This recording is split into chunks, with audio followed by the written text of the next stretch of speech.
Hey everyone, hope you're doing great. Welcome back to my channel. In today's video, we'll dive into what if Naruto became the last hope against Darkseid. Smash that subscribe button, and be sure to peek at the description below. Let's begin. Part 1, The God of Metropolis. The sky did not simply turn red, it bled. It was a hemorrhaging of the atmosphere, a bruised and violent crimson that choked out the sun and strangled the clouds. The air over Metropolis tasted of ozone, sulfur, and the copper tang of vaporized blood. The city of tomorrow, once a gleaming beacon of steel and glass pointing hopefully toward the stars, was now a jagged graveyard of twisted metal pointing accusingly at the heavens. Kal-El, the last son of Krypton, hovered above the ruins of the Daily Planet. His cape, usually a pristine banner of hope, was shredded, hanging from his shoulders like a broken wing. Blood dripped from a split lip, sizzling as it hit the superheated air of the burning city below. Clark! The scream came from his comms, distorted by static and the roar of 1,000 infernal engines.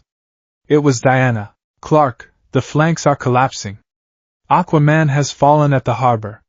The oceans are boiling. Superman's eyes, glowing with fading heat vision, scanned the horizon. They were everywhere. Parademons.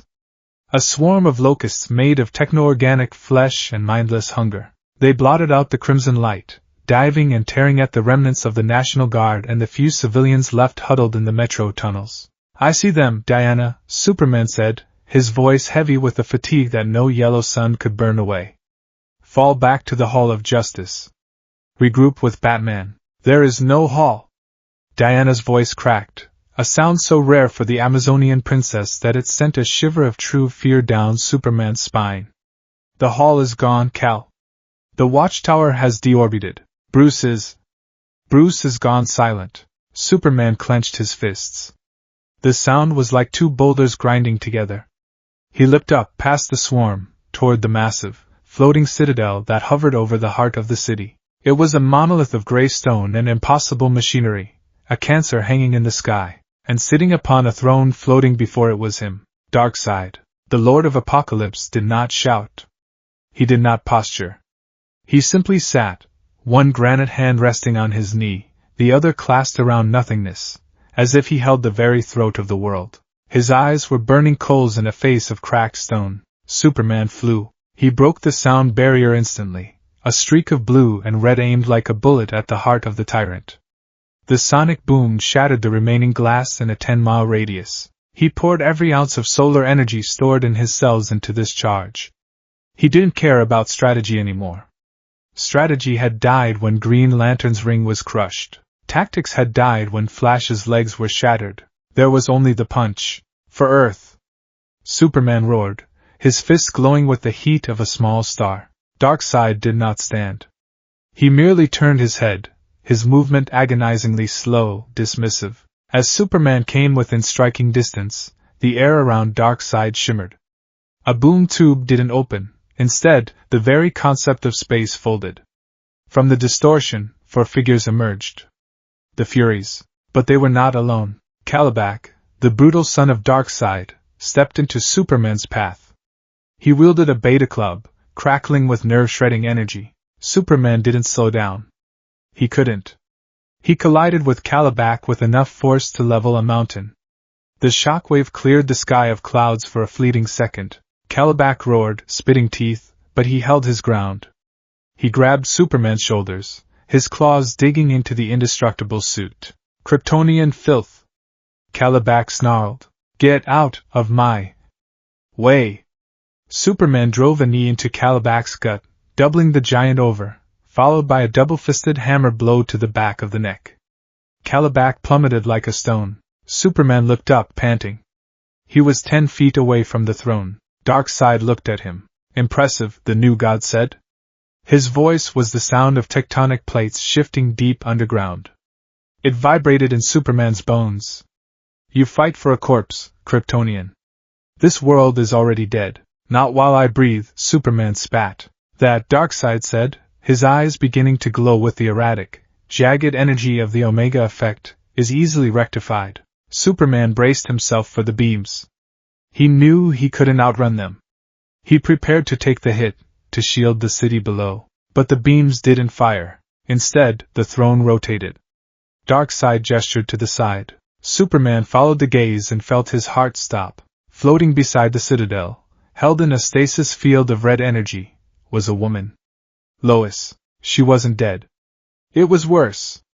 Her eyes were open, but they were entirely white. Her skin was graying, circuits beginning to trace patterns under her flesh. She was being converted. Lois! Superman screamed, the name ripping from his throat. She has seen the truth, Darkseid stated calmly. She understands the equation. Life is pain. Freedom is chaos. There is only order. There is only Darkseid. Let her go. Superman abandoned his guard. He lunged for the stasis pod. It was a mistake. It was the mistake Darkseid had waited for. From the shadows of the Citadel's machinery, a green glow pulsed. Superman felt his strength evaporate before the light even touched him. Kryptonite. But not just a rock. A mist. A concentrated gas vented directly into his flight path. He crashed into the invisible floor of the gravity well, retching, his skin burning. He tried to push himself up, his veins bulging, turning green. Darkseid stood up then. He descended from the throne, landing on the platform next to the heaving man of steel. He towered over Superman, a shadow that swallowed the light. You possess great power, Darkseid mused, looking down at the hero. But you are tethered by love. By hope. These are inefficiencies. Darkseid reached down, grabbing Superman by the skull. He lifted the Kryptonian up with one hand as easily as a man lifts a doll. Superman clawed at the gray wrist, but his grip was weak, his fingers slipping on the stone-like skin. Look at your world, Kal-El, Darkseid commanded, forcing Superman's head toward the burning city. The resistance was breaking. The Amazonians were being overwhelmed by sheer numbers. The Atlantis battalions were drying out on the scorched pavement. Hope is a lie, Darkseid whispered into his ear. And now you will serve the truth. Darkseid's eyes flared. The Omega beams didn't fire to kill. They fired to break. The jagged red energy struck Superman's chest, not burning him, but sinking into him. Superman screamed. It was a sound of absolute agony, echoing across the ruins of Metropolis. It was the sound of a god being unmade, and then silence. Darkseid dropped the body. Superman hit the deck motionless. When he opened his eyes, the blue was gone. A dull, gray fog had replaced it. Hail Darkseid, the man of steel whispered. Darkseid nodded, turning his back on the fallen hero. He looked out over the burning earth. Darkseid is. Part 2, The Ghost in the Machine. SDR Labs, Central City Ruins. Victor Stone was drowning in data. He was 90% machine now, his organic parts dwindling with every repair he forced his nanites to perform. He sat plugged into the central console of what used to be the world's most advanced laboratory. Now it was a bunker. The ceiling shook. Dust rained down on his metallic shoulders. Cyborg. The Flash, Barry Allen, skidded into the room. He leaned against the wall, panting. His suit was scorched. One of the lightning bolts on his cowl snapped off. He was vibrating, but not on purpose. He was phasing in and out of exhaustion. There through the perimeter. The blast doors won't hold for more than 2 minutes. I need 5, Victor said. His voice was synthesized, hollow. His human eye was bloodshot. His red cybernetic eye was spinning frantically. We don't have 5, Vic. We don't have 1. Barry pushed off the wall. We have to go. We have to boom tube to the fortress. The mother boxes are silent, Barry. Victor roared, slamming a metal fist onto the console. Darkseid has locked down the dimensional frequencies. The boom tube network is compromised. If I try to open a portal now, it could send us into the sun, or worse, straight to apocalypse. Then we run, Barry said, his voice trembling. I can carry you. You can't carry the data, Victor argued. I have the schematic. The frequency of the anti-life signal. If I can isolate it, maybe Batman can find a counter-equation. I can't leave this terminal until the upload is finished. The blast doors groaned. A massive dent appeared in the center, the metal screeching in protest. Power demons, Barry whispered. A lot of them. Victor closed his human eye. He dived deep into the digital abyss. He wasn't just hacking a computer, he was wrestling with the consciousness of apocalypse technology. It was alive, hateful, and hungry. It clawed at his firewall, whispering the equation into his code. Loneliness, alienation, fear, despair, self-worth divided by mockery divided by condemnation divided by misunderstanding, x guilt, x shame, x failure, x judgment, n equals y, where y equals hope and n equals folly, love equals lies, life equals death, self equals Darkseid. Get out of my head! Victor screamed in the digital space. He pushed past the block.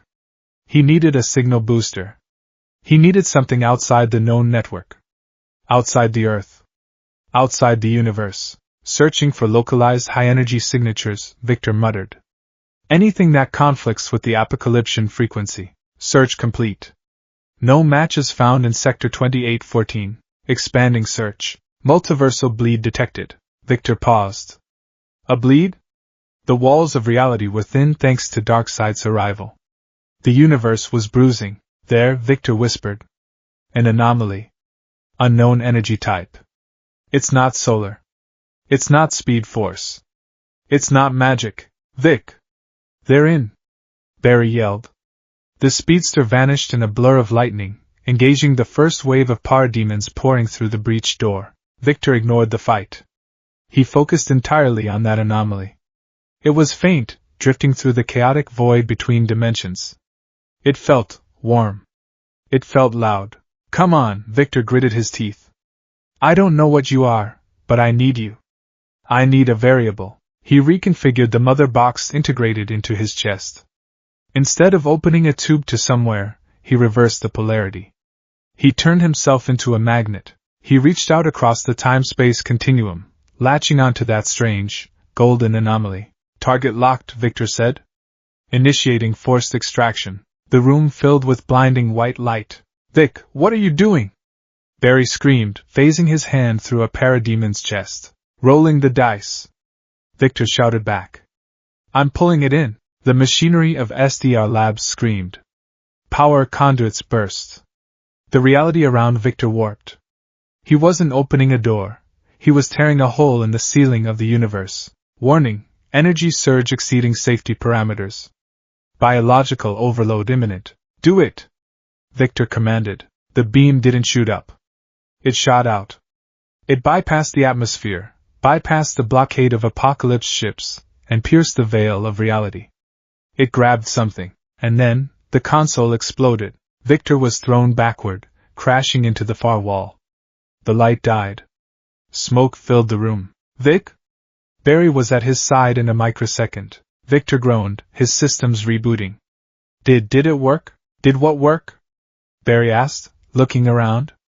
Nothing happened. There's no one here. Victor's red eye flickered. He scanned the globe. Not here, Victor rasped. Gotham. I dropped it, in Gotham. Part 3, The Orange Spark. Dimension? The gap between worlds. Naruto Uzumaki was falling. This was not new to him. He had fallen from the sky, from the moon, and from dimensions that defied geometry. But this was different. Usually, falling involved air. This involved only pressure. Kurama! He yelled, though he had no mouth to speak with. His consciousness was adrift in a kaleidoscope of violent colors. What the hell was that scroll? You're the one who touched it, idiot. The Ninetales' voice boomed in his mind, sounding as nauseous as a mass of chakra could be. Sasuke said don't touch the celestial anchor. What did you do? You poked it. I didn't poke it. I was dusting it off. We are being pulled, Kurama growled, his tone shifting from annoyed to alert. This isn't a space-time ninjutsu. It feels mechanical. Cold. Can we stop it? No. It's too strong. Brace yourself, Naruto. I'm going to wrap the core in tails. Whatever is on the other side of this, it feels malicious. Naruto felt the tug turn into a yank. The swirling colors of the dimensional gap vanished, replaced by a blinding, tearing sensation. Here we go! Crash. The impact was absolute. Naruto slammed into something hard, concrete, and asphalt. The force of his arrival created a shockwave that flattened everything within a 3-block radius. Dust, debris, and rain exploded upward. Naruto lay in the center of the crater, groaning. He pushed himself up. His body ached. His chakra cloak flickered and faded, leaving him in his standard orange and black mission gear. The cape from his Hokage tenure was tattered. He coughed, waving away the smoke. Ow. Okay. Not the worst landing. He blinked, his blue eyes adjusting to the gloom. It was night. Rain was pouring down, heavy and acidic. It stung his skin slightly. Sasuke? He called out. Sakura-chan? Silence. Only the sound of rain hitting metal. Naruto stood up, dusting off his pants. He looked around. This wasn't Konoha. It wasn't the sand. It wasn't even one of Kagaya's dimensions. He was in a city, but it was a city that looked like a nightmare. Massive skyscrapers, taller than anything in the modern shinobi world, pierced the sky. Gargoyles perched on ledges, staring down with stony eyes. But the buildings were ruined. Fires burned in the distance, casting long, dancing shadows. The sky was a bruising purple-red. Kurama, Naruto whispered, his hand instinctively going to his kunai pouch. Where are we? I don't know, Kurama replied, his voice low. But Naruto, the nature energy here. It's wrong. Wrong how? It's screaming. The land itself is in pain. And I can't sense any familiar chakra. In fact, I barely sense chakra at all. The life force here is faint, terrified. Naruto frowned. He entered sage mode instinctively. The orange pigmentation appeared around his eyes instantly. His mastery over the years had made the transition seamless. He closed his eyes and expanded his senses. He expected to feel the usual hum of life. Birds, insects, people. Instead, he felt a void. A massive, crushing pressure blanketed everything.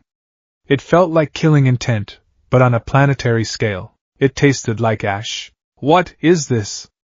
Naruto whispered, horror creeping into his voice. It feels like the 10 tails. But colder. Incoming! Kurama roared.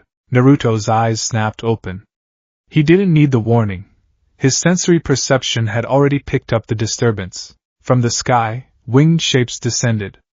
4 of them. They landed on the rim of the crater. They were humanoid, but twisted. Green armor fused with gray, rotting skin. Red goggles glowed where eyes should be. Their mouths were filled with razor-sharp teeth, drooling bioluminescent slime. They chattered, a sound like insects buzzing. Parademons, ugly bastards, Naruto muttered. Hey! You guys speak? The leading paradon screeched and lunged. It was fast. Faster than a chunin, maybe low jonin level. But to Naruto, who had fought gods, it was moving in slow motion. The creature swung a jagged spear. Naruto didn't even draw a weapon. He simply sidestepped, grabbing the creature's wrist. I asked a question, Naruto said. He felt the creature's skin. It was cold. Hard. But underneath, nothing. No spirit. No mind. Just a command code. Kill. Submit. What are you? Naruto asked, revulsion rising in his chest. The Paradon didn't answer. It tried to bite his face off. Naruto sighed. He tightened his grip. Crack. The wrist shattered. The creature didn't scream. It just kept snapping its jaws. The other 3 lunged. Kurama, these things, they aren't people, Naruto said, his eyes narrowing. Destroy them, Kurama advised. They are husks. Naruto moved. He didn't use a Rasengan. He didn't need to. He delivered a simple roundhouse kick to the first one. The force of the impact, enhanced by Sage Mode, was catastrophic for the creature. Its head didn't just snap back, it disintegrated into green mist. The body flew backward, crashing through a brick wall 50 feet away. The second one tried to flank him. Naruto ducked under a swipe and delivered an uppercut.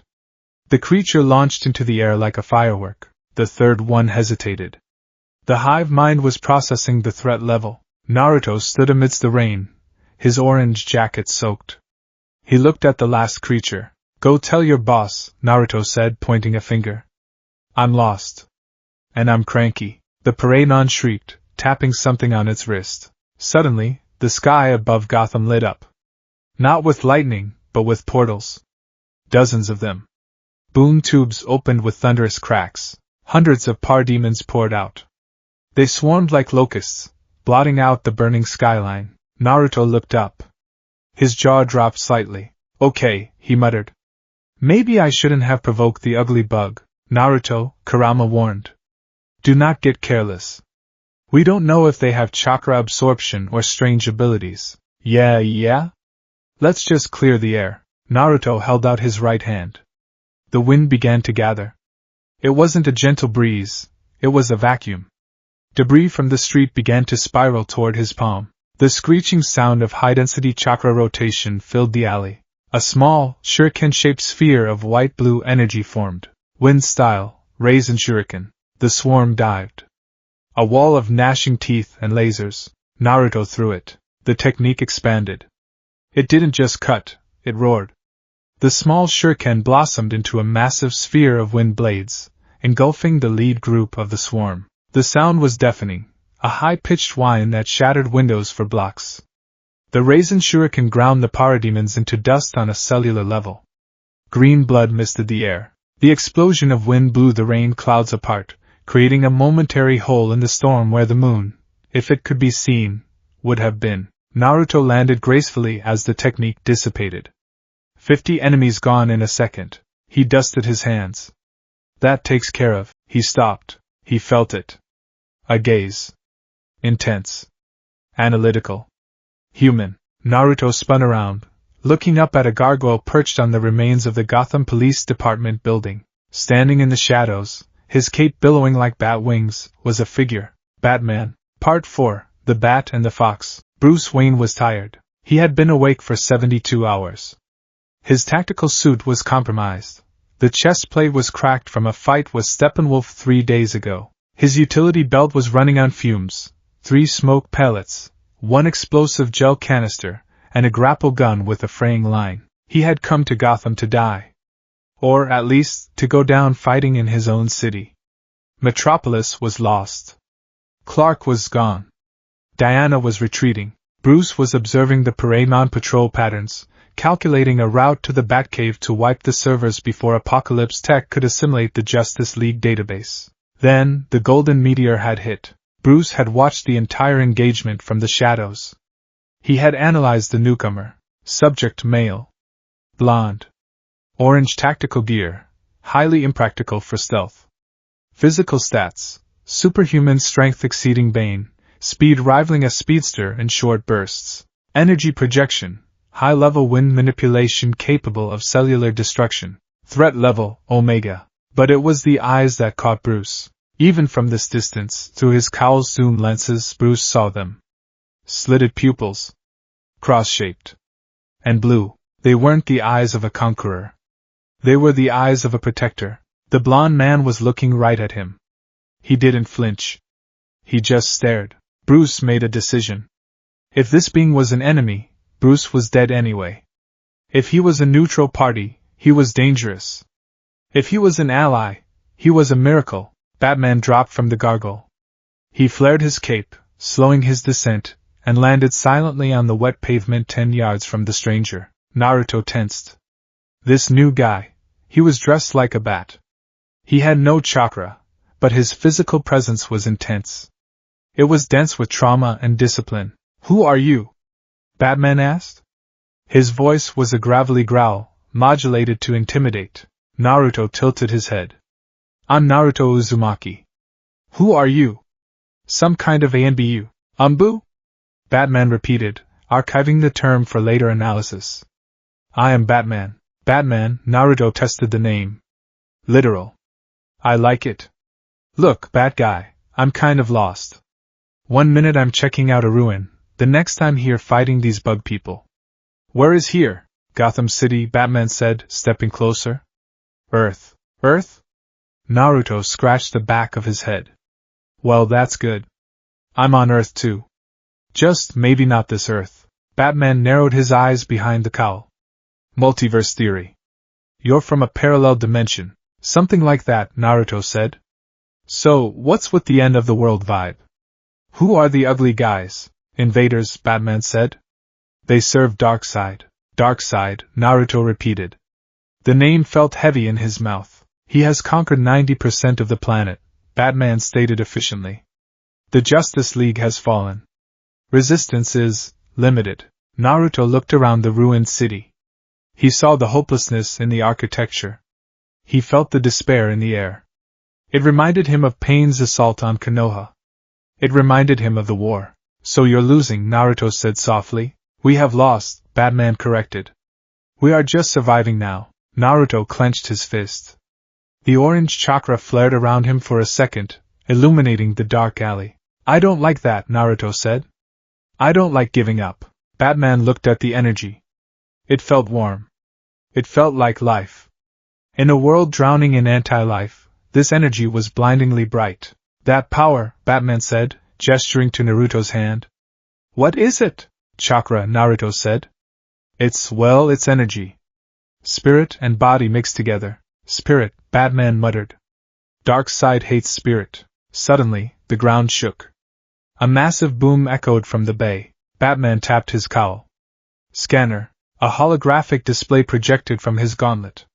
A massive heat signature was approaching rapidly. We have to move, Batman said urgently. That energy burst of yours, the Rasen whatever, it acted like a beacon. You attracted an elite. An elite? Steppenwolf, Batman said, the name dripping with venom. Darkseid's uncle. The general of the Paramon army. Naruto cracked his knuckles. A grin, sharp and fox-like, spread across his face. A general, huh? Naruto said. Good. I need to ask someone directions. You don't understand, Batman stepped forward. He has killed gods. Boom. A building down the street exploded. From the dust and fire, a giant figure leaped. Steppenwolf landed in the intersection.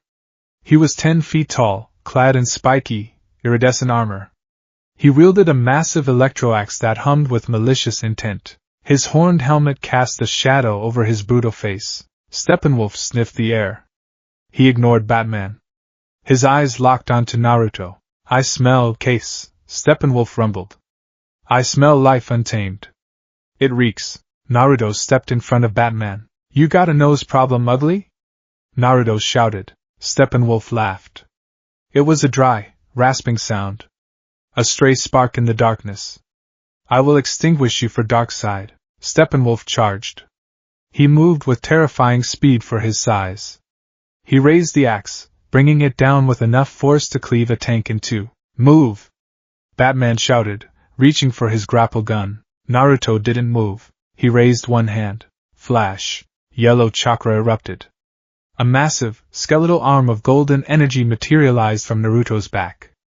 It caught the blade of the electroaxe mid-swing. The ground beneath Naruto shattered, forming a crater, but Naruto himself didn't budge an inch. Steppenwolf's eyes widened. What? Naruto looked up, his eyes now red with a vertical slit. The whiskers on his cheeks deepened. You talk big, Naruto said, his voice overlapping with Kurama's deep growl. But I've wrestled with hatred a lot older than you. The chakra arm shoved. Steppenwolf was thrown backward, skidding through the wet asphalt. Naruto dropped into a combat stance. Golden flames began to lick at his shoulders. His cape materialized out of pure chakra, billowing behind him. Batman, right? Naruto glanced back. Batman stared, for once seemingly at a loss for words. Yes. You said you're surviving, Naruto said. He pointed at Steppenwolf, who was rising from the rubble with a furious roar. Let's try winning for a change. Part 5. The Shadow of the Equation. Steppenwolf roared, a sound of pure rage. He slammed his axe into the ground, sending a fissure of molten energy racing toward Naruto. Naruto leaped, floating in the air. Levitation, Batman noted. Flight capability confirmed. Shadow clone jutsu. Poof. Poof. Poof. In an instant, there were 20 Narutos. They filled the air, descending on Steppenwolf from all angles. Illusions! Steppenwolf scoffed. He swung his axe in a wide arc. The blade connected with 3 clones. They popped into smoke. But the 4th one didn't. The 4th one landed a solid kick to Steppenwolf's helmet, snapping his head back. The 5th one swept his legs. The 6th slammed a Rasengan into his chest plate. BLAM! Steppenwolf staggered, smoke rising from his armor. These weren't illusions. They were solid. What sorcery is this? The general bellowed. Ninja way! The Narutos shouted in unison. Batman watched from the cover of a shattered storefront. He was recording everything. The clones. The coordination.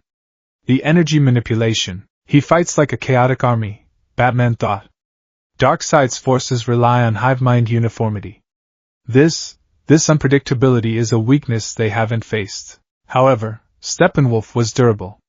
He tanked the blows, grabbing 2 clones by their throats and crushing them. He slammed his axe into the ground again, creating a shockwave that dispelled the rest of the clones. The real Naruto landed, sliding back. He's tough, Naruto muttered. Kurama, his armor is absorbing the impact. It's living metal, Kurama observed. You need to hit him with senjutsu directly. Inject the nature energy into him. Disrupt his harmony. Got it. Steppenwolf charged again. You are an annoyance! He swung the axe. Naruto dodged, ducking under the blade. He placed a palm on Steppenwolf's abdomen. Frog Q-might. Naruto didn't physically hit him hard, but he pulsed a massive wave of natural energy through the armor. Steppenwolf's eyes bulged. He coughed up black blood. The shockwave traveled through his body, bypassing his external durability and rupturing internal organs. He fell to one knee, gasping. How? Steppenwolf wheezed. I am a new god. You're just a bully with a big axe, Naruto said, standing over him. Now stay down. Suddenly, the sky screamed. A boom tube opened directly above them. Not a small transport tube. A massive one. Through the portal, a voice descended. Steppenwolf.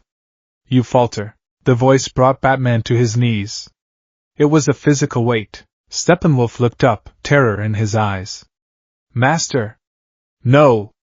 I have found 2 jagged red beams, the Omega beams, shot from the portal. They didn't hit Naruto. They hit Steppenwolf. The general screamed as he was disintegrated, his body erased from existence in a flash of red light. Naruto shielded his eyes. He just killed his own guy. The portal remained open. A figure hovered in the threshold, obscured by shadow and the blinding red light. Darkseid looked down. Naruto looked up. Their eyes met. The red eyes of the tyrant.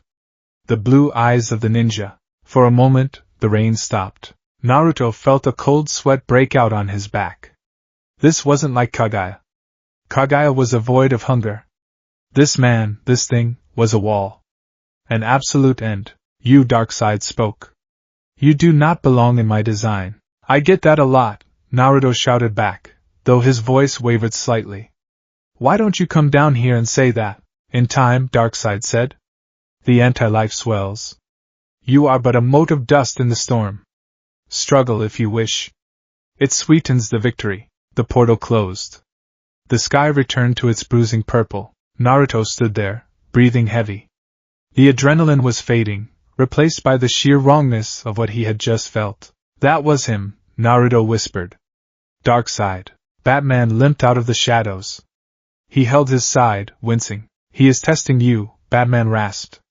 He analyzed you, deemed you a variable, and removed his incompetent general to deny you information. Naruto turned to Batman. The chakra cloak faded completely. He looked just like a man now, tired, wet, and out of place. He killed his own teammate, Naruto said, shaking his head. I'm going to punch him in the face. Batman looked at the blonde ninja. For the first time in months, the corner of Bruce's mouth twitched upward. It wasn't a smile, not really. But it was close. Get in line, Batman said. He tapped his gauntlet. A sleek, black vehicle, the Batwing, battered but functional, descended from the clouds in stealth mode. We can't stay here, Batman said. Paramount reinforcements will be here in minutes. I have a secure location. Shielded. Is there ramen? Naruto asked hopefully. No, Batman said, grappling up to the cockpit. Just MREs and despair. Naruto sighed, jumping up to the wing. Fine. But you're explaining everything on the way. And I mean everything. As the Batwing blasted off toward the frozen north, leaving the burning ruin of Gotham behind, Naruto looked out the window. He saw the red veins of the earth, the corruption spreading. He clenched his fist over his heart. Hang in there, he whispered to the world he didn't know. I'm here now. And deep within him, the Nine-Tails grinned. Finally, Kurama thought. A challenge worthy of us. Part 1. The Cockpit of Silence. The Batwing tore through the stratosphere, a jagged shard of shadow against the sky that looked like a bruised peach. Below, the world was a sprawling tapestry of ruin. Cities were merely embers glowing in the dark. The oceans were churning cauldrons of gray sludge. Inside the cockpit, the silence was louder than the screaming engines. Naruto Uzumaki sat in the co-pilot's seat. It was a tight fit. The seat was designed for a human of standard proportions, perhaps a robin or a batgirl, not for a man wearing a flak jacket, a utility pouch, and carrying the spiritual weight of a tailed beast. He shifted uncomfortably, the straps digging into his shoulders. He looked at the man beside him. Batman.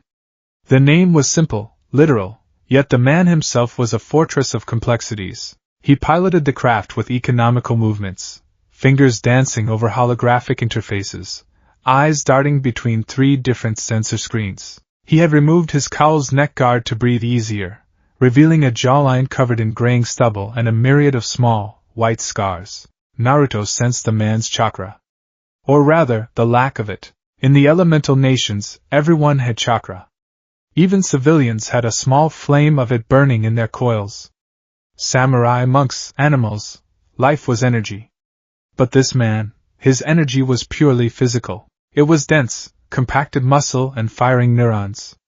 But overlaid on that was a spirit so intense, so bruised and calcified, that it felt like a genjutsu. He's analyzing you, Naruto, Kurama's voice rumbled deep in his mind. The fox sounded groggy, recovering from the dimensional transit. He's dissecting you with his eyes. Every breath you take, every twitch of your finger. He doesn't trust us. I know, Naruto thought back. He's a soldier. A general. I've seen that look on Tobirama-sensei's face in the history books. Or on Sasuke's when he's in a bad mood. This is different, Kurama warned. Sasuke is darkness seeking light. This man, he is darkness that has learned to hunt other darkness. Be careful. So, Naruto spoke aloud, his voice cutting through the hum of the turbines. Nice plane. Fast. Batman didn't look at him. It's a suborbital tactical jet. Modified for stealth. Not a plane. Right. Stealth, Naruto nodded, looking out the window at the burning clouds. Where I come from, stealth usually means not glowing orange, but I make it work. No response. Naruto sighed. He hated the silence. Silence was where the bad thoughts lived. Silence was where he started thinking about Hinata, about Boruto and Himawari. Were they safe? Did time move differently here? Was he gone for an hour, or forever? Look, bad guy. Bruce, Naruto corrected himself, remembering the name. You saw what I did back there. You saw me take out that horned guy. I'm on your side. You don't have to look at me like I'm going to blow up the ship. Batman finally turned his head. The white lenses of the cowl had retracted, revealing tired, intense human eyes. Blue like Naruto's, but colder. Like ice over a deep lake. You possess an energy signature that defies the laws of physics of this dimension, Batman said, his voice a low gravel.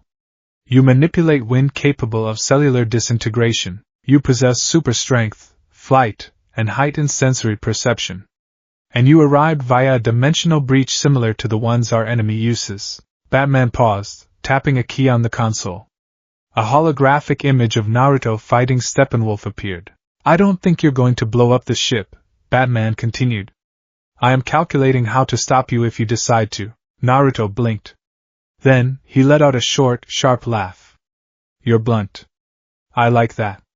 My friend Shikamaru would have a headache trying to figure you out. You said you are a ninja, Batman said, steering the ship into a bank to avoid a patrolling drone swarm.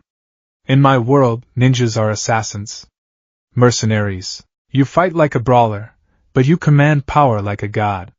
What exactly are you? Naruto looked at his reflection in the dark canopy glass. The whisker marks. The blue eyes. I'm the Hokage, Naruto said. It means fire shadow. I'm the protector of my village. I'm not a god. I'm just a guy who doesn't know when to give up. Hokage, Batman tested the word. He saved it to the encrypted drive in his belt. And the voice? The one you spoke with when your eyes changed? Naruto stiffened. You heard that? I hear everything, Batman said. 2 distinct vocal patterns. 2 distinct heartbeats. You are a host. Naruto rubbed his stomach, where the seal used to be visible. Yeah. I guess you could say that. His name is Kurama. He's a partner. A roommate who doesn't pay rent. Tell the bat to watch his tone, Kurama growled. Or I will eat his little metal bird. He says hello, Naruto lied. Batman stared at him for a second longer, then turned back to the controls. We are approaching the drop zone. We need fuel cells. The bat cave is compromised, but I have a secure bunker beneath the ruins of Wayne Manor's east wing. We stop, we refuel, we assess. Assess what? The end of the world, Batman said. Part 2, The Ghost of Wayne Manor. The Batwing set down vertically, the engine screaming as they burned the wet foliage of a dense forest. Or what used to be a forest. Now, the trees were gray skeletons, stripped of leaves, their bark turned to ash. They landed in a clearing that split open to reveal a hangar bay. The camouflage was perfect. Even Naruto's sensory abilities barely picked up the machinery underground until the doors opened. They disembarked. The air in the bunker was stale, recycled. It smelled of oil, old sweat, and copper. Naruto stretched, his bones cracking. He looked around. The bunker was sparse. A cot, a massive computer terminal, a rack of weapons, and several glass cases holding costumes. Naruto walked up to one of the cases.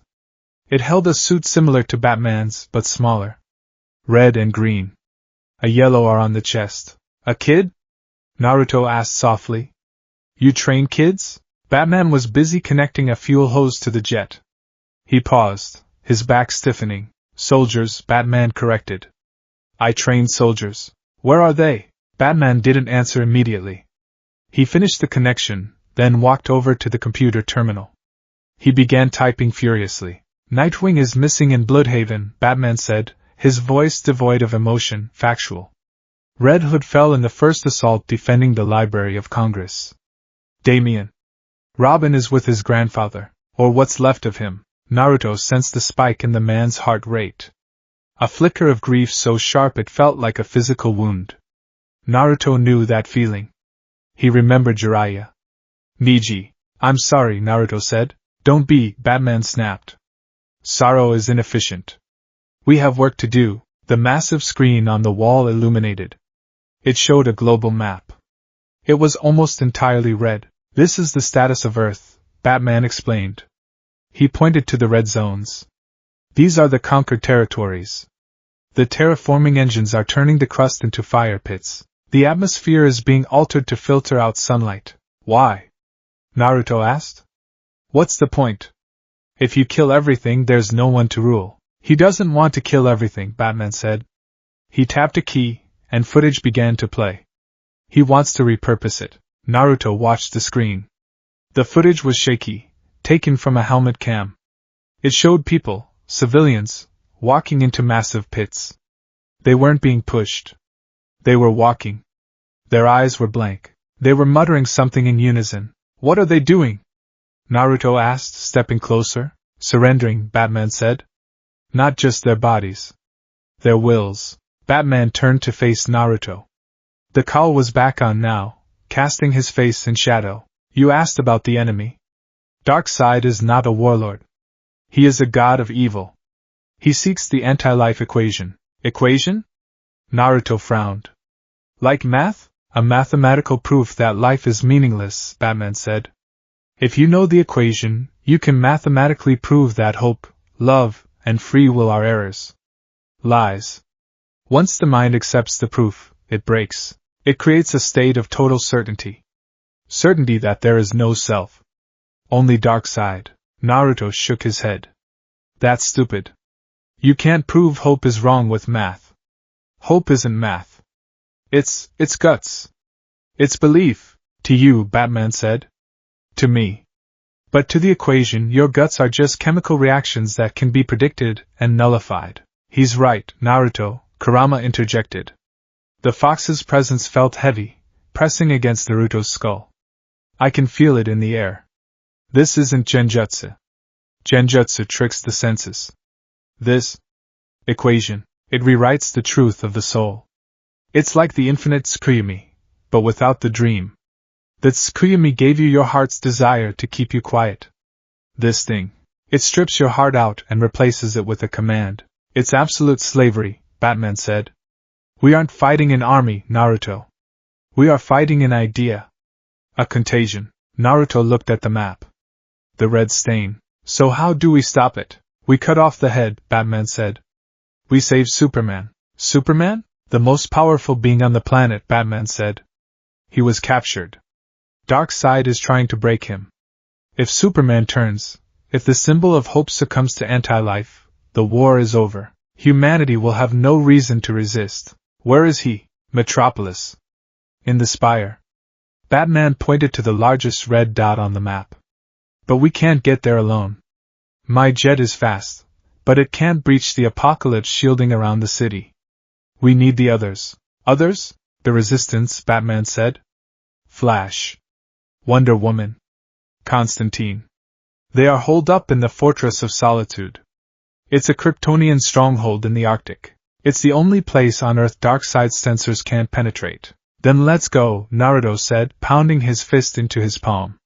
We grab your friends, we go to this spire, we save Superman, and we kick Darkseid's ass. It's not that simple, Batman warned. It never is, Naruto grinned. But that's the fun part. Alert. The computer flashed red. Proximity alarm. Sector 4. Batman spun around. They found us. Parademons? Naruto asked, readying a kunai. No, Batman looked at the sensor feed. His eyes narrowed. Ground forces. Human. Human? Naruto relaxed slightly. Maybe it's survivors? Maybe they need help? No, Batman grabbed a grapple gun from the rack and threw a smoke canister to Naruto. Humans don't come to Wayne Manor anymore. Only things that hunt. Part 3. The equation in flesh. They exited the bunker through a concealed drainage pipe that spilled out into the ruins of Gotham's outskirts. The rain had stopped, but the fog was thick, swirling like gray soup. Naruto entered Sage mode immediately. The sensory data hit him like a physical blow. There's a lot of them, Naruto whispered. Hundreds. Walking this way. But their hearts, they're beating so slowly. Justifiers, Batman whispered. Humans who have submitted to the equation. They are given helmets and weapons to hunt the unaltered. They crouched behind a crumbled wall of what used to be a school. Through the fog, the procession emerged. It was a nightmare parade.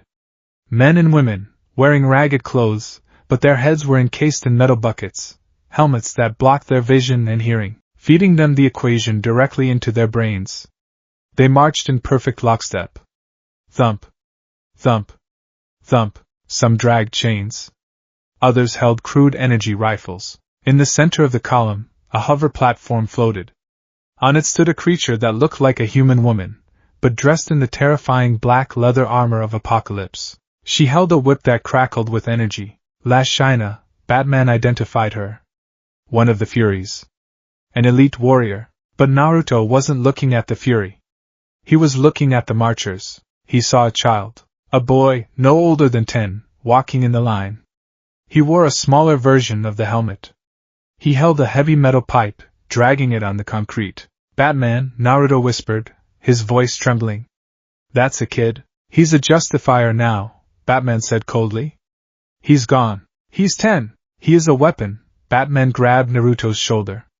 Do not engage. We are refueling. We leave. If we fight here, we reveal our position to the fleet. Naruto looked at the boy. He saw the way the kid stumbled, only to be shoved forward by the mindless adult behind him. Naruto remembered Haku. He remembered Obito. He remembered himself, alone on a swing. I can't, Naruto said. Naruto, wait. Naruto moved. He didn't use speed. He didn't use a flash step.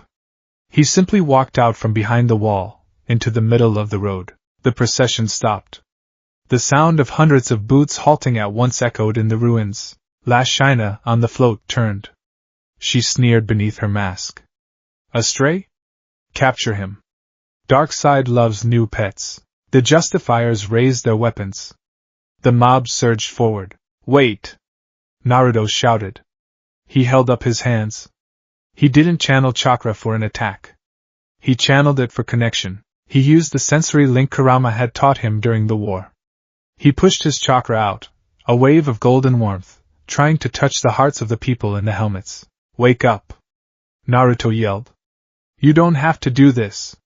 You're human. You have families. You have names. Talk no jutsu, Kurama noted.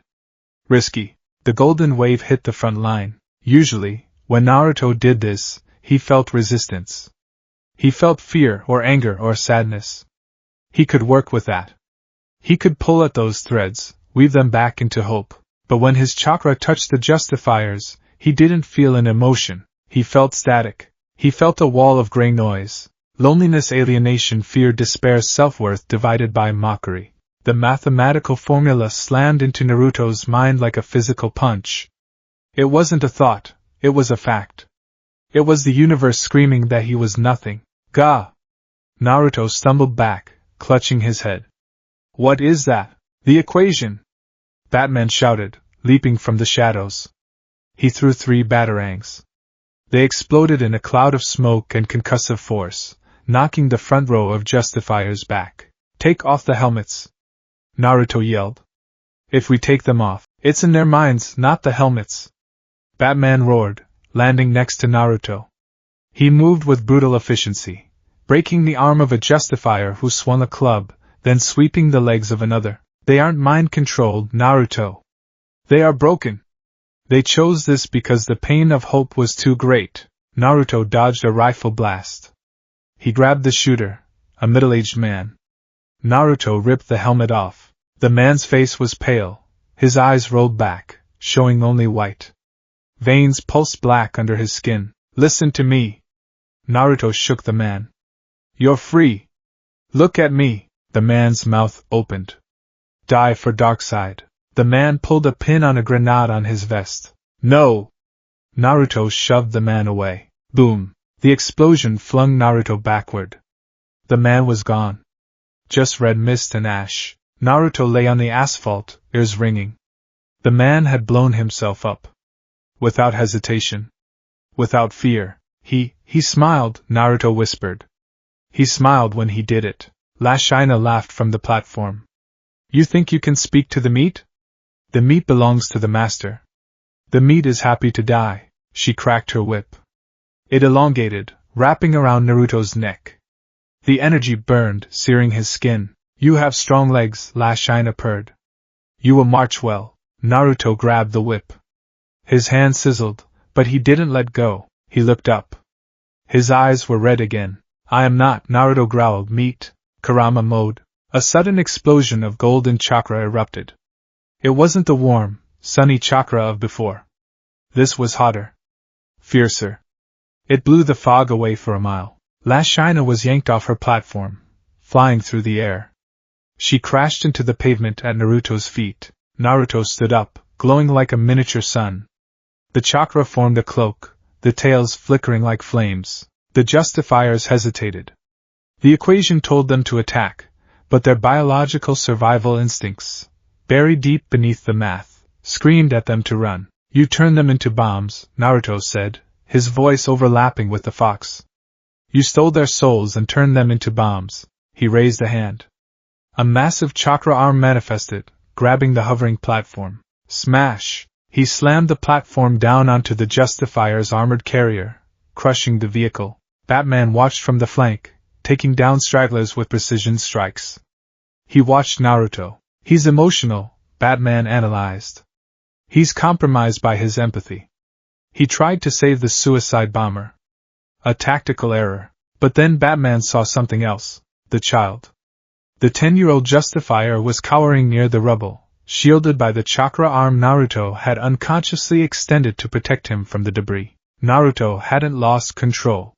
He was directing the rage. Lashina scrambled up, spitting blood.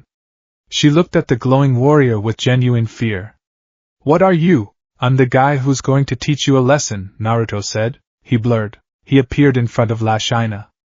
A Rasengan formed in his hand, but it was small, concentrated. Rasengan! He drove it into her armor. He didn't aim to kill. He aimed to break the tech. The sphere of energy spiraled into her chest plate, shattering the mother box circuitry woven into her suit. Lashina screamed as her armor short-circuited.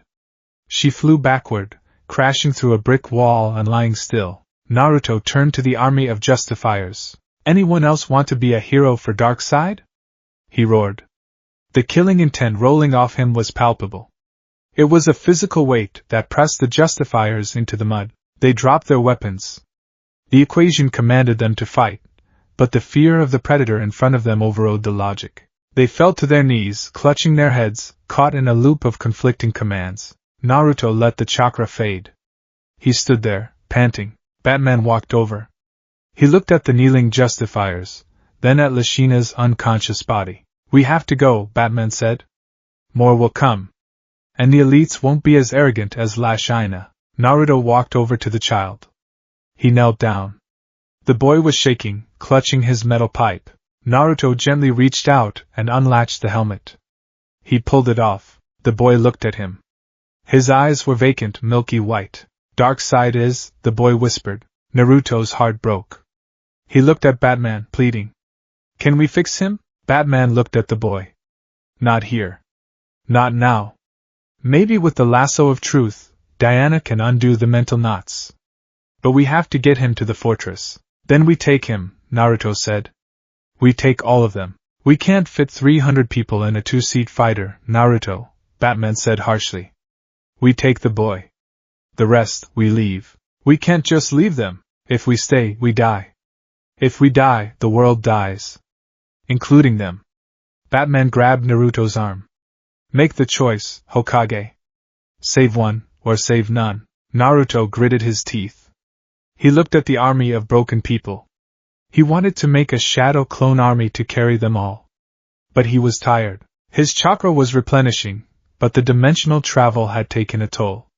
And the air here, it didn't give back nature energy fast enough. Fine, Naruto whispered. We take the kid. He scooped the boy up. The boy didn't resist. He was like a doll. They ran back to the bunker. Part 4, the intersection of trauma. Back in the air, the mood was heavier than before. The boy sat on Naruto's lap, strapped in with emergency webbing. He stared at nothing. Naruto looked at the boy, then at Batman. Does it ever stop? Naruto asked quietly. The fighting? Batman was piloting manually now, flying low through a canyon to avoid radar. No, Batman said. I thought I finished it, Naruto said, looking at his hand. I fought a war. I fought my best friend. We brought peace. I thought I was done with child soldiers. Peace is a parenthesis, Batman said. A brief gap between wars. Evil is the default state of the universe. It requires constant vigilance to hold it back. That's a sad way to live, Bruce. It's the only way to live, Batman countered. If you expect peace, you aren't ready for the war when it comes.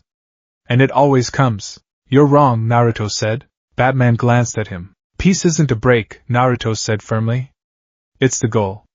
It's the thing you build. It's like a garden.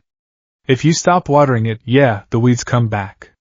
But that doesn't mean the flowers were a lie. He stroked the boy's hair. The kid flinched. This equation, Naruto said. It uses their pain, right? It fills the hole inside them. Yes. Then we just have to be louder than the pain, Naruto said. We have to show them something better than order. We have to show them love. Love didn't stop the parademons from eating Atlantis, Batman said. Power did. Strategy did. And how's that working out for you? Naruto gestured to the ruined world below. Batman went silent. His grip on the yoke tightened. The leather creaked. Touché, Batman muttered. Naruto grinned slightly. I'm not saying we don't punch the bad guy. I'm really good at punching. But if we just punch Darkseid, another one will come.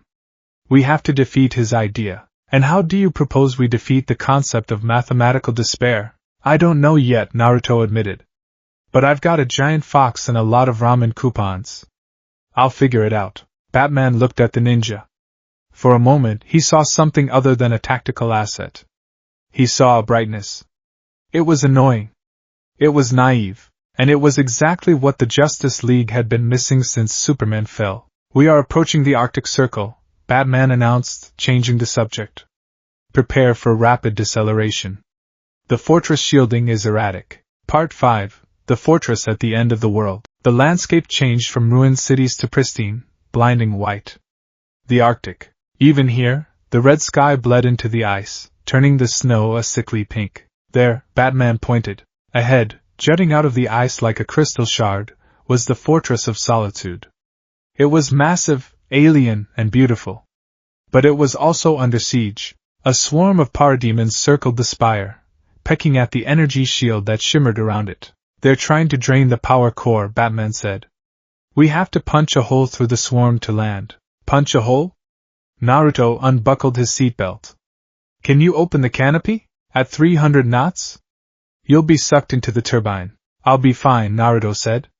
"Open it." Batman hesitated, then toggled a switch, depressurizing. The glass canopy slid back. The freezing wind roared into the cockpit, instantly turning breath to ice. Naruto stood up in the seat. He didn't look cold. The orange chakra cloak flared to life again, shielding him and the boy from the wind. He looked down at the boy. "Stay here. I'm going to clear the driveway." Naruto leaped. He didn't fall, he flew. He shot ahead of the Batwing, a golden comet against the pink snow. Multiple shadow clone jutsu. Poof. 500 clones appeared in the sky. A golden legion. Uzumaki barrage. Air raid. The clones didn't use Razengans. They used their bodies. They dived into the Paramon swarm like missiles. Kicks, punches, headbutts. The sky became a chaotic melee of gold and green. The parademons, focused on the shield, were caught off guard. The formation shattered. The real Naruto landed on the back of a large, winged beast, drove a kunai into its control node, and kicked off, spinning in the air. Wind style, great breakthrough. He blew a massive gust of wind that cleared a path through the falling bodies. "Now, Batman!" Naruto shouted into his comms, which Batman had handed him earlier. The Batwing dived through the opening Naruto had created. It screamed toward the hangar bay of the fortress, which opened just in time. The jet disappeared inside. Naruto hovered in the air for a moment, watching the parademons regroup. They hissed at him, but they didn't attack. They seemed wary. "Yeah, that's right," Naruto yelled. "Keep your distance." He turned and flew into the hangar bay just as the massive crystal doors slid shut behind him. Part 6. The Remnants. The hangar was vast, filled with Kryptonian statues and exotic technology. The Batwing sat on a rotating platform, steam rising from its hull. Batman was already out, helping the boy down. Naruto landed softly, his cloak fading. He looked around. "Whoa," he whispered. "This place is huge." "Intruders," a woman's voice. Sharp. Powerful. Naruto turned just in time to see a blur of red and gold. A sword swung at his neck. Naruto blocked it with a kunai. Clang! The force of the impact cracked the floor beneath him. He looked up into the eyes of the attacker. She was beautiful, terrifying, and strong. She wore armor that looked ancient, a tiara, and held a glowing lasso. "Wonder Woman." "Diana, stand down!" Batman shouted. Wonder Woman held the blade against Naruto's kunai, pressing down with the strength of a demigod. "He smells of apocalypse, Bruce. He carries their stench." "I fought them." Naruto grunted, pushing back. He was surprised by her strength. She was stronger than Tsunade. "I just cleared the sky for you." "He is with me," Batman said, stepping forward. Diana hesitated. She looked at Naruto's blue eyes. She saw the lack of the anti-life void. She stepped back, sheathing her sword in one fluid motion. "Apologies," she said, though she didn't smile. "We can take no chances. The shapeshifters have infiltrated us before." "It's fine," Naruto said, shaking his wrist. "You're strong.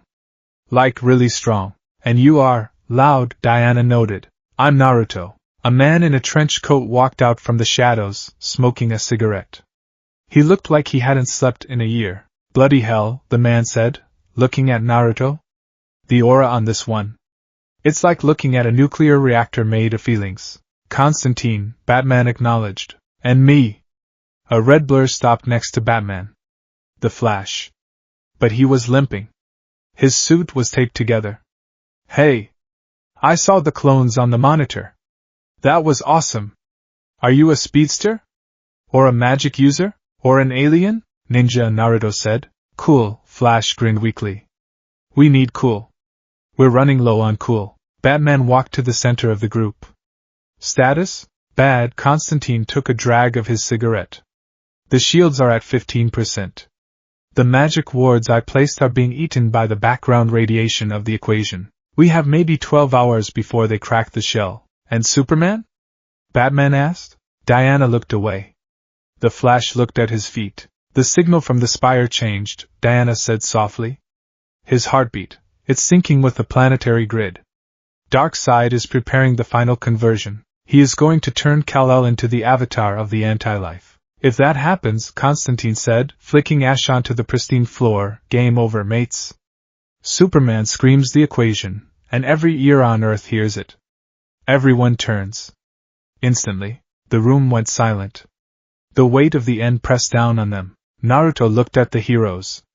They were legends, he could tell. But they were beaten. They were waiting to die. He stepped forward. He remembered the boy in the Batwing. He remembered the man who blew himself up. So we have 12 hours, Naruto said. Everyone looked at him. 12 hours to get to Metropolis, Naruto said. 12 hours to break into the biggest fortress in the universe. 12 hours to punch a god and save your friend. It's suicide, Constantine said. It's a mission, Naruto corrected. He adjusted his headband. And I don't fail missions. He looked at Batman. Batman looked back. Bruce, Diana asked, who is this? Batman looked at the hologram of the Earth, then at the bright orange ninja standing amidst the gloom of the fortress. He's the variable, Batman said. He's the spark. Batman turned to the group. Suit up. We're going on the offensive. Part 1. The cigarette and the chakra. The Fortress of Solitude was not silent. It hummed. It was a low, mournful vibration, the sound of alien crystals resonating with the dying frequency of the planet. To Naruto Uzumaki, it sounded like a funeral dirge sung by stones. He sat on a crate stamped with the LexCorp logo, stolen supplies, apparently, eating an MRE that tasted like wet cardboard and salt. The vast crystalline hall stretched upward into darkness, illuminated only by the faint, bioluminescent glow of the Kryptonian console where Batman was working. You're loud, a voice rasped. Naruto looked up. The man in the trench coat, John Constantine, was leaning against a statue of a man holding a planet, Atlas of Krypton, perhaps. He was trying to light a cigarette, the flame of his lighter flickering in the drafty air. I'm eating, Naruto said, mouth full. Not your mouth, mate. Your soul. Constantine finally got the tobacco lit. He took a drag that seemed to go down to his toes and exhaled a plume of blue-gray smoke. It's bloody deafening. I've been around gods, demons, and things that don't have names, but you buzz. Naruto swallowed the MRE mush. Is that a good thing? Constantine pushed himself off the statue and walked over, his boots clicking on the ice floor. He stopped a few feet from Naruto, squinting. His eyes, usually cynical and tired, held a flicker of genuine curiosity. Hold still, the magician muttered. He raised a hand, fingers tracing a sigil in the air. The air rippled like water. Let's see what makes the fox tick. Naruto felt a tingle on his skin, like static electricity. He's scanning us, Kurama's voice rumbled, sounding bored. His energy is strange. It's not spiritual or physical. It's transactional. Magic. Don't poke too hard, Naruto warned. Kurama gets cranky. Constantine's eyes widened as his spell completed its diagnostic. He staggered back, dropping his cigarette. Bloody hell, Constantine coughed, rubbing his temples. It's not just energy. It's a furnace. You're not using the background magic of the universe. You're generating your own reality. It's called chakra, Naruto said, picking up the cigarette and handing it back. We make it. Physical energy and spiritual energy. Mix them together, and you get life. Constantine stared at the cigarette, then at Naruto. He took it back with a trembling hand. That's the kicker, isn't it? Constantine whispered, looking toward the dark corners of the fortress where the shadows seemed to pool. This world is drowning in anti-life. The equation is a mathematical proof that life is pointless. It suppresses the spark. But you're a walking counter-argument. I don't know about math, Naruto said, standing up and stretching. But I know about being stubborn. It's more than stubbornness, kid. Constantine took a drag, his composure returning. In a room full of vacuum, you're a tank of oxygen. That makes you valuable. It also makes you the biggest target on the board. If the dark gods sense what you really are, a source of renewable hope, they won't just kill you. They'll try to hook you up to a battery and drain you dry to feed their war machine. Naruto's expression hardened. The goofy demeanor vanished, replaced by the steely gaze of a veteran. They can try. I've had people try to steal my chakra since the day I was born. It usually ends badly for them. I hope so, Constantine flicked the ash. Because right now, we're holding a pair of twos, and Darkseid has a royal flush. Part 2, The Amazon and the Hokage. Naruto left the mage to his brooding and wandered deeper into the fortress. He needed to move. His body was recovering from the dimensional transit, but his muscles felt tight. He needed to sweat. He found a training dojo. It wasn't high-tech like the main hall. It was a simple, expansive circle of flat stones surrounded by ice pillars. In the center, Wonder Woman was moving. She was a blur of motion. She wasn't fighting a simulation, she was fighting ghosts. She moved through a kata that was brutal and efficient, her sword slicing through the air with a whistle that sounded like a scream. Sweat glistened on her skin. Her expression was a mask of concentrated rage. Naruto watched from the edge. He analyzed her movements. She has no wasted motion, he thought. Her center of gravity is perfect. She fights like a samurai, but with the raw power of Tsunade-bachan. Diana stopped mid-swing. She didn't look at him. Staring his rude warrior, she said. Just admiring the form, Naruto said, stepping onto the stone. You're angry. Diana turned. Her eyes were hard. I am at war. Anger is a fuel. It burns dirty though, Naruto said, walking closer. If you run on anger too long, the engine breaks. Diana sheathed her sword with a sharp clack. She crossed her arms, assessing him. Batman says you are a leader? A Hokage. You speak of peace and flowers. I speak of protecting people, Naruto corrected. And how do you protect them? Diana asked, stepping forward, towering over him slightly. With words? With kindness? Darkseid does not care for your kindness. He crushed the Amazons. My sisters, they didn't die fighting. They died screaming as they were turned into things. Her voice cracked, but she clamped down on the emotion instantly. I know loss, Naruto said softly. I grew up alone. I lost my master. I lost friends. I watched my world burn more than once. Then you know that sometimes, power is the only language that matters, Diana said. She raised her fists. Show me yours. Bruce believes you are a weapon. Prove him right. Naruto sighed. He unzipped his jacket, tossing it aside. He adjusted his black undershirt, and retied his forehead protector. I'm not a weapon, Naruto said, settling into his stance. Legs spread, hand extended. I'm a ninja.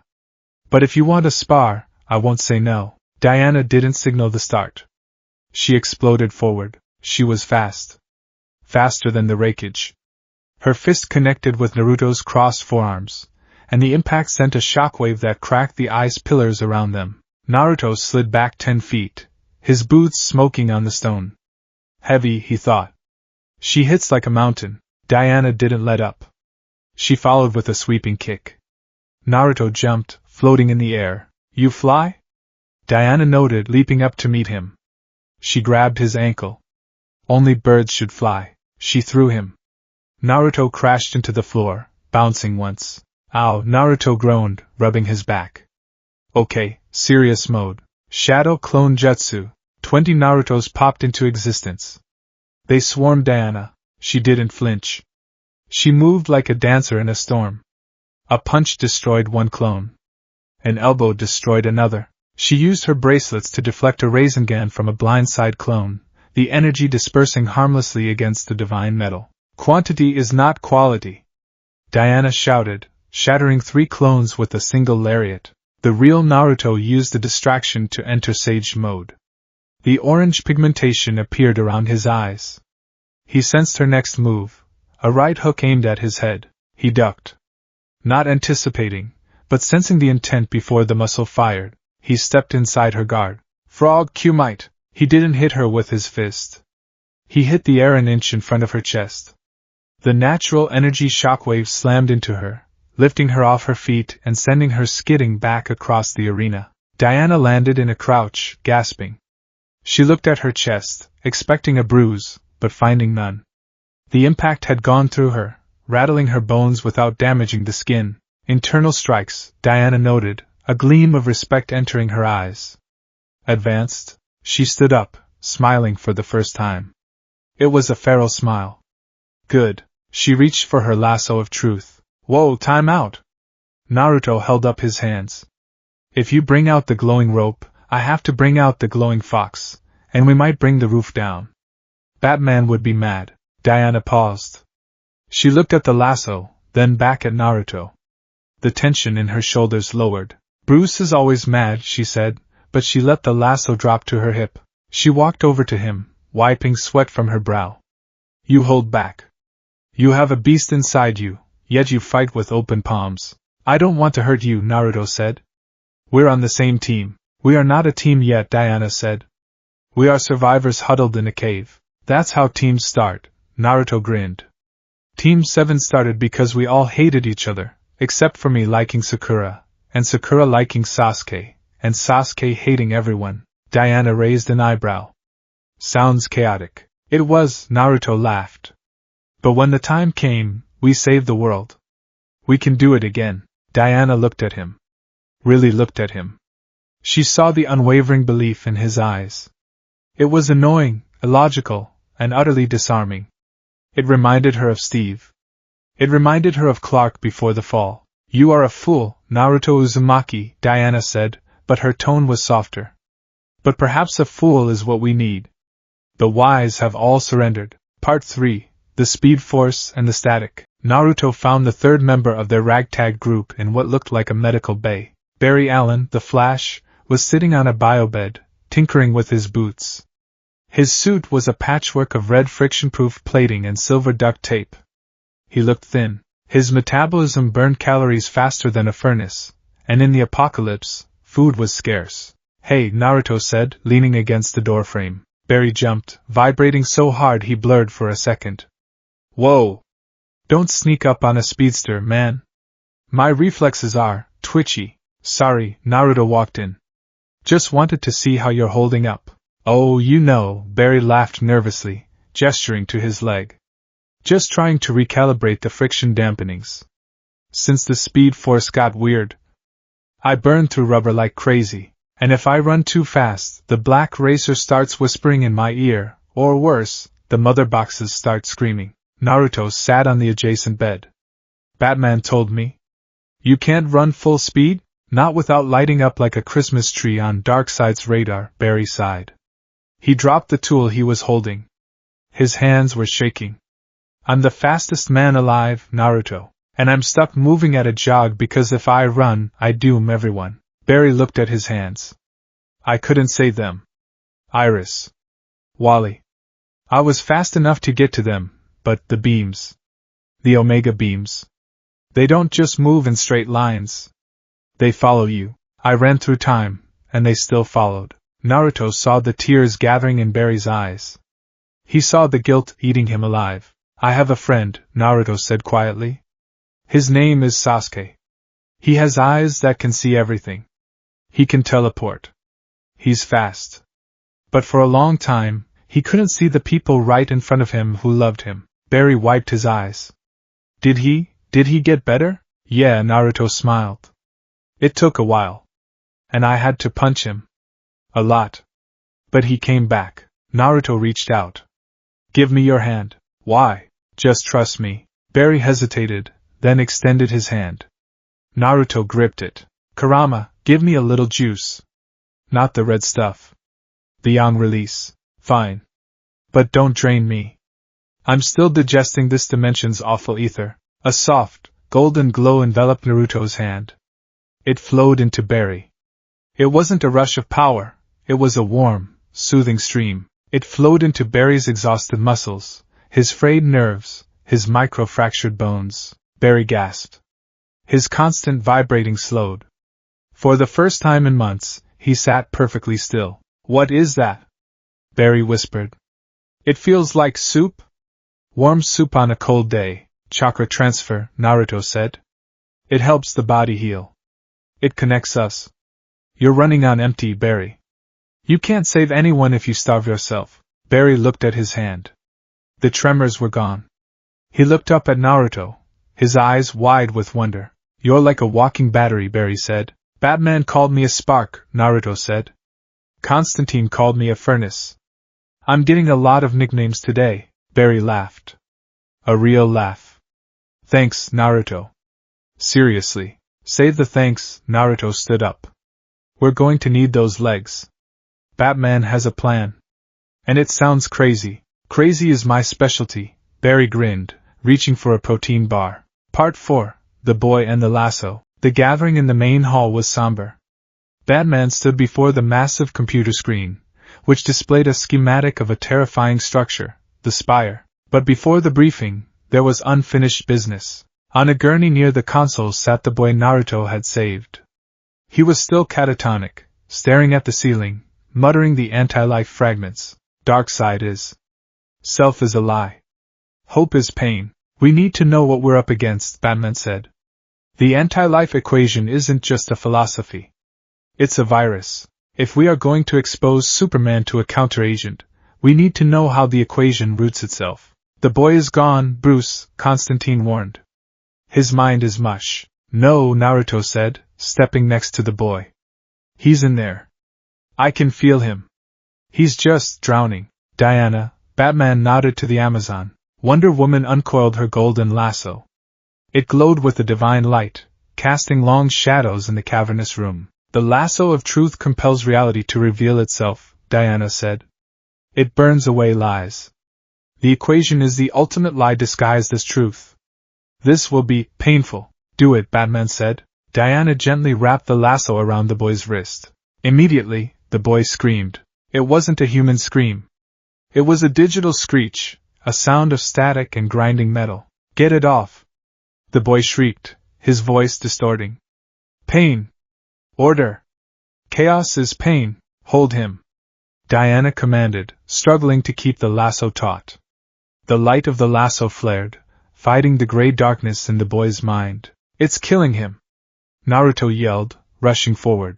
"Stay back!" Batman ordered. "We need the data." "Screw the data." Naruto ignored Batman. He grabbed the boy's other hand. He didn't pull him away. He dived in. Naruto closed his eyes.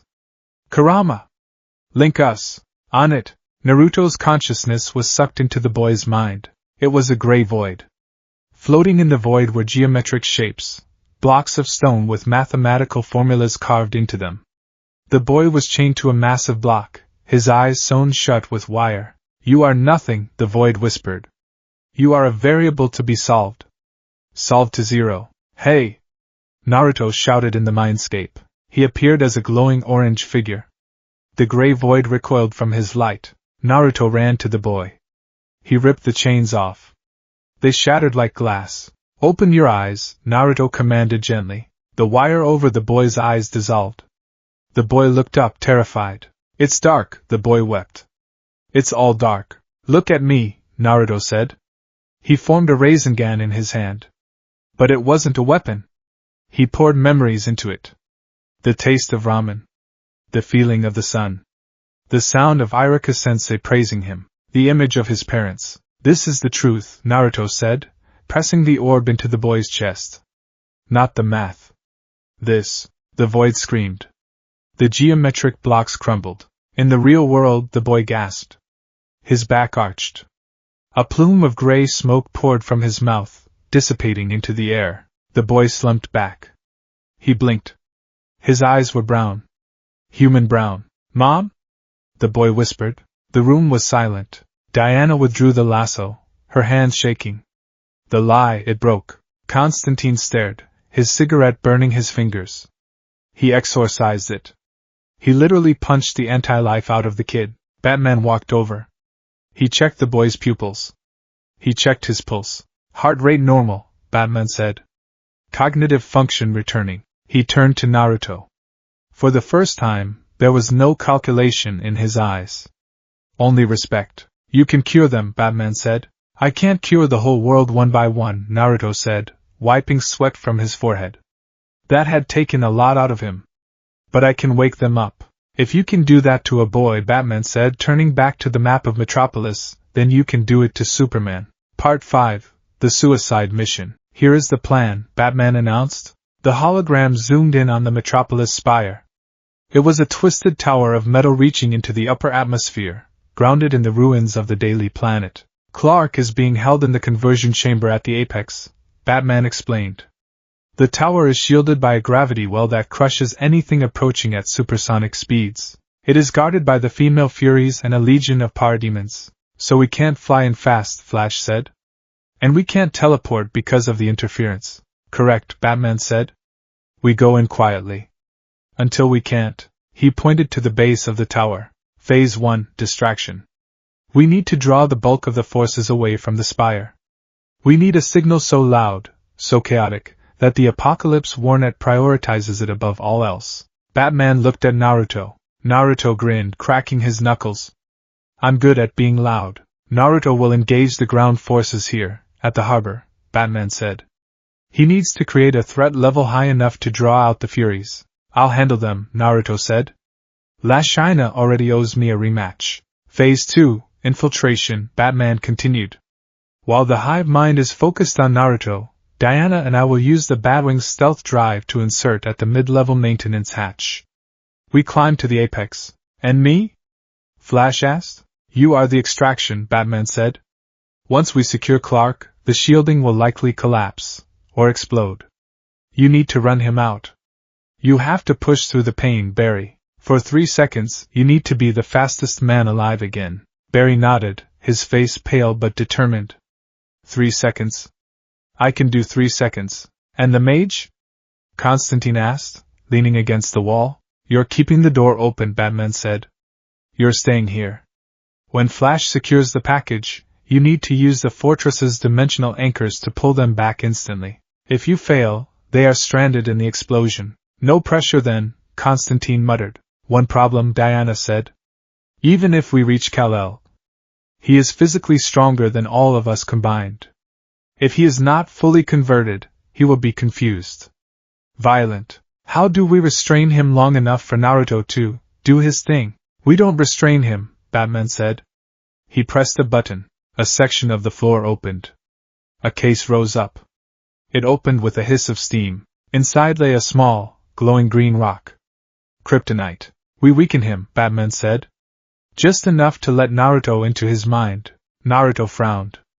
That rock, it feels like sickness. It's his only weakness, Batman said, closing the case and placing the lead-line box in his belt. And it's killing me to use it. But we have no choice. Batman looked at the team. A broken speedster. An exiled Amazon. A cynicism-poisoned warlock. A ninja from another dimension. An immortal man in a bat suit. This is the Justice League now, Batman said. It's not what it was. But it has to be enough. Part 6. The Will of Fire. Prep time was short. Naruto stood by the Batwing, adjusting the new comms unit Batman had given him. He had also received a few gifts from the armory. A reinforced plating for his flak jacket, and a pouch of Wayne-Tech smoke bombs to supplement his jutsu. Diana walked up to him. She was fully armored, shield on her back, sword at her hip. You are taking the brunt of the fire, she said. The Furies are sadistic. They will not fight with honor. I know, Naruto said. I'm counting on it. If they're busy torturing me, they aren't looking at you. Diana placed a hand on his shoulder. Do not die, Naruto Uzumaki.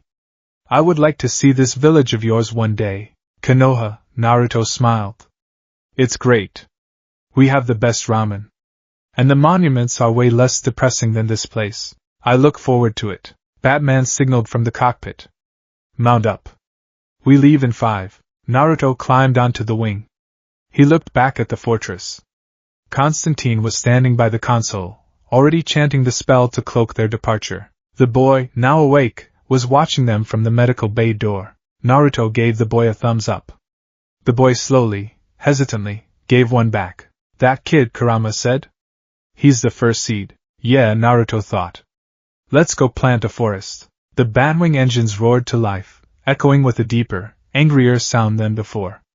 The stealth shielding engaged, turning the jet into a shimmering phantom against the ice. They lifted off, blasting out of the hangar and into the red sky, toward Metropolis, toward the spire, toward the god of evil. Naruto closed his eyes and began to gather nature energy. He would need every drop. Hey, Kurama, Naruto whispered. What? Let's show these aliens what the will of fire looks like. Heh. Let's burn them down, Kit. Part 1. The City of Ash. Metropolis was no longer the city of tomorrow. It was the city of yesterday, a grim mausoleum where the sun was a rumor, and the sky was a ceiling of choking red smog. The Batwing, cloaked in stealth mode, glided silently through the crimson haze. Inside the cockpit, the tension was thick enough to choke on. Naruto Uzumaki stood on the rear ramp, the wind buffeting against the hydraulic seals. He wasn't looking at the city with fear. He was looking at it with the analytical eye of a general who had seen the Fourth Great Ninja War. He saw the layout not as streets and buildings, but as choke points, supply lines, and ambush zones. But unlike the wars of his home, there was no chakra here. The city felt dead. It felt like the inside of a coffin. We are approaching the drop zone, Batman's voice crackled over the calm's earpiece. The gravity well is intensifying.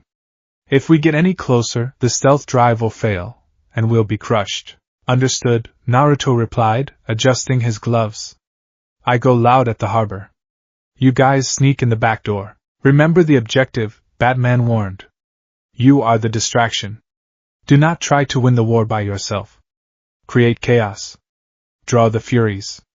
Buy us time. Naruto grinned, though no one could see it. Chaos is my middle name. Well, actually it's Shippuden, but you get the idea. Naruto, Diana's voice cut in, calm and regal. May the gods watch over you. I've got a demon watching over me. Naruto tapped his stomach.